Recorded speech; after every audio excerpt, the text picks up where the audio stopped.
নমস্কার, রিমিস টিউটোরিয়ালে তোমাদের অনেক অনেক স্বাগত। এর আগের দিন আমরা হারিয়ে যাচ্ছে বাঘের কিছুটা অংশ পড়েছিলাম। আজকে বাকি অংশটা পড়ব। ওইখানে আমরা জানতে পেরেছি বাঘের সংখ্যা কেন কমে যাচ্ছে, তার জন্য কি কি ব্যবস্থা নেওয়া হবে, অর্থাৎ সংরক্ষণ পদ্ধতি কিভাবে করা হবে সেইগুলো জেনেছি। আজ বাকিটা আমরা পড়ব। চলো তাহলে শুরু করি। বলছে, বনেরা বনেই সুন্দর, তাই না? অর্থাৎ যারা বনে থাকে তারা বনেই সুন্দর। জঙ্গলের নানা গাছপালার সমাহার, তারই মধ্যে কত রকম জন্তু, সবাই মহা আনন্দে থাকে। কেউ গাছের উপরে থাকে, কেউ বা নিচে বড় বড় গাছের আড়ালে লুকিয়ে থেকে শিকার করে। কেউ গাছের ফলমূল খায়। এইভাবেই চলে তাদের জঙ্গল জীবন।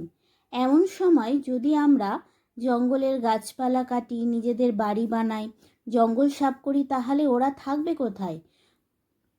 আমরা মাংসের জন্য যদি হরিণ, বুনো শুয়োর শিকার করি, তাহলে ওদের খেয়ে যারা বেঁচে থাকে তারা কোথায় যাবে, অর্থাৎ যাবে কোথায়? আজকাল প্রায়ই শুনি সুন্দরবনের বাঘ লোকালয়ে ঢুকে পড়েছে। তারই মাঝে মাঝে বন দপ্তরের ডাক পড়ে, তারা এসে বাঘকে উদ্ধার করে গভীর জঙ্গলে ছেড়ে দিয়ে আসে। তাহলে বুঝতে পারছো যে এই যে আমরা যদি বন জঙ্গল কেটে দিই, তাহলে স্বাভাবিক ওরা থাকবে কোথায়? ওদের খাবারটা যদি আমরা খেয়ে নিই, তাহলে ওরা খাবে কী করে? আর ওরা বাঁচবেই বা কী করে, তাই না? যেমন এখানে বলছে মরিশাসের ডোডো আজ আর নেই। মরিশাস ভারত মহাসাগরের বুকে একটা ছোট্ট দ্বীপ, প্রায় 500 বছর আগের কথা। তখনও মানুষের এত বসবাস গড়ে ওঠেনি। সেখানে নানা পশু পাখি মহা আনন্দে ছিল।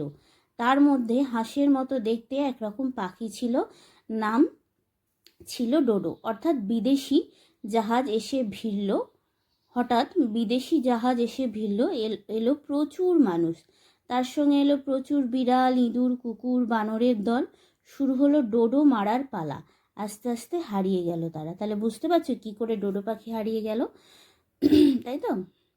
এবার এখানে কিছু কিছু জিনিস দেওয়া আছে, চলো আমরা বাকিটা দেখি। দেখো এখানে একদিকে দেওয়া আছে হারিয়ে গেছে যারা, আর যারা হচ্ছে হারিয়ে যেতে চলেছে তাদের নাম। তাহলে হারিয়ে গেছে বালিদ্বীপের বাঘ, হিমালয়ের বামন তিতির, গ্যালাপাগোস দ্বীপপুঞ্জের কচ্ছপ, ভারতের গোলাপি মাথার হাঁস, নিউজিল্যান্ডের গ্রেলিং মাছ। আর যারা হারিয়ে যেতে চলেছে royal Bengal tiger, olive Ridley কচ্ছপ, একশৃঙ্গ গন্ডার, কৃষ্ণসার হরিণ। এরা কি হচ্ছে বলো তো? এরা হারিয়ে যেতে চলেছে। এ বলছে আমাদের চোখের সামনে কত রকম প্রাণী, এর বাইরেও রয়েছে আরও অনেক প্রাণী। অনেক প্রাণী আবার হারিয়েও গেছে, তাদের হারিয়ে যাওয়ার কারণও রয়েছে। যেসব প্রাণী হারিয়ে গেছে তারা হলো বিলুপ্ত প্রাণী, অর্থাৎ যারা হারিয়ে গিয়েছে তারা হচ্ছে বিলুপ্ত প্রাণী, তাদের আজ ফিরে পাওয়া যাবে না। যেসব প্রাণী ইতিহাস হয়ে গেছে, সেসব প্রাণী কি হয়ে গেছে বলো তো? ইতিহাস হয়ে গেছে।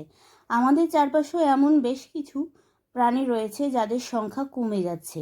আমরা যদি সচেতন না হই, তারাও কী হবে? আস্তে আস্তে হারিয়ে যাবে। একদিন তারা এখন ভীষণ বিপন্ন। তাহলে বুঝতে পারলে যে এখনো পর্যন্ত আমাদের যেসব মানে প্রাণীগুলো আছে, তাদের যদি আমরা ঠিকঠাক যত্ন না নিই, তারাও কী হবে? একদিন হারিয়ে যাবে। আমাদের চোখের সামনে কত গাছপালা, কত প্রাণী একসময় আরও ছিল, হারিয়ে গেছে সময়ের সঙ্গে সঙ্গে। আবার কতই না নতুন নতুন প্রাণ জন্ম নিয়েছে আমাদের চারপাশে, তারা রয়েছে, তাদেরকে চেনা দরকার। না চিনলে আমরা তাদের বাঁচাবো কী করে? আর তারা না বাঁচলে আমরাও থাকবো না। তোমরা তো তোমাদের অঞ্চলের উদ্ভিদ ও প্রাণীদের চিনেছ। এবার চলো আরও কিছু বিশেষ উদ্ভিদ ও প্রাণীদের চিনি জানি। তবে না আমরা আমাদের পশ্চিমবঙ্গের গাছপালা আর প্রাণীদের সম্বন্ধে জানবো। তবে এ ব্যাপারে বাড়ির লোকেদের সাথে সাহায্য নিতে ভুলবে না। এবার এখানে এগুলো নাম দিয়ে দেওয়া আছে, কোনগুলো হারিয়ে গেছে, কোনগুলো হারিয়ে যেতে চলেছে, সেগুলো আমাদেরকে করতে হবে। আশা করি তোমরা টপিকটা বুঝতে পেরেছো। ধন্যবাদ।